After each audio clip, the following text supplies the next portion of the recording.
Kamoutoni Jean-Luc Abalo. Après avoir présenté et soutenu avec succès sa thèse de doctorat avec la mention très honorable le 21 juillet 2023 à Cotonou, il a été déclaré digne du grade de docteur de l'Université d'Abomey-Calavi par le jury international présidé par le professeur Alastair Alain Sato. L'impétrant a mené ses recherches au sein du laboratoire d'économie des systèmes socio-écologiques et de la population l'ESEP sous la direction du professeur Albert Roloncourt.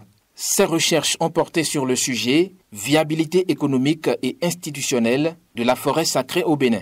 Articulée autour de 7 points, la thèse visait 3 objectifs spécifiques. Nous avons cherché à déterminer les facteurs qui affectent la dégradation des forêts sacrées au Bénin.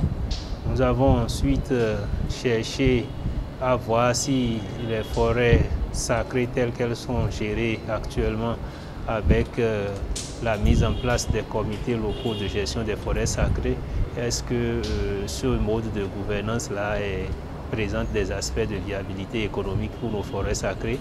Et ensuite, nous avons cherché à voir si ce mode de gouvernance qui implique donc les comités locaux de gestion des forêts sacrées affecte et dans quelle mesure la participation donc des populations locales au travail collectif d'entretien des forêts sacrées.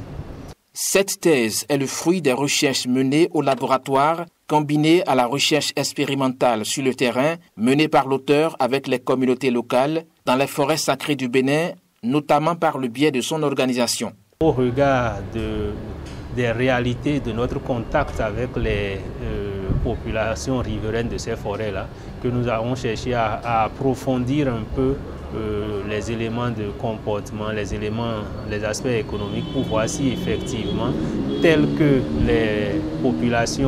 l'attitude des populations à l'égard des forêts sacrées aujourd'hui, si elle se poursuit dans cette dynamique-là, est-ce qu'elle va contribuer vraiment à préserver ces forêts-là ou est-ce qu'on risque de les perdre si rien n'est fait en termes de changement de comportement, en termes d'auto-conscience, en termes de renforcement des connaissances sur les enjeux de l'environnement de nos jours dans ces localités-là. À la lumière des données collectées dans le cadre de ces recherches universitaires, il ressort, selon la FAO, que 178 millions d'hectares de forêts ont disparu entre 1990 et 2020. Il s'agit d'une destruction forestière de 677 hectares toutes les heures. Et pourtant, d'après les statistiques de l'OCDE en 2009, les forêts génèrent au moins 20% des moyens de subsistance aux ménages ruraux dans les pays en développement.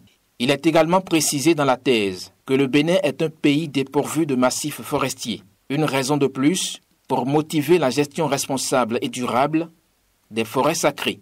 Lorsque nous n'avons pas les massifs forestiers, que nous avons les forêts sacrées, il faut en prendre soin. Pendant longtemps, donc, nos ancêtres ont développé des savoirs traditionnels pour préserver ces forêts sacrées-là. Mais de nos jours, les pouvoirs traditionnels, la religion traditionnelle perd un peu de pouvoir sur ces forêts-là. Et donc, il y a lieu de réfléchir donc, à des mécanismes alternatifs pour voir comment continuer par préserver ces forêts-là, sinon elles risquent de disparaître.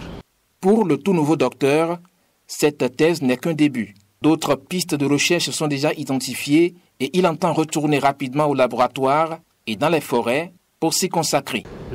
L'approfondissement donc des notions développées va se poursuivre pour tenter par exemple d'évaluer ce que pourra rapporter un franc investi dans une forêt sacrée au Béninois lambda.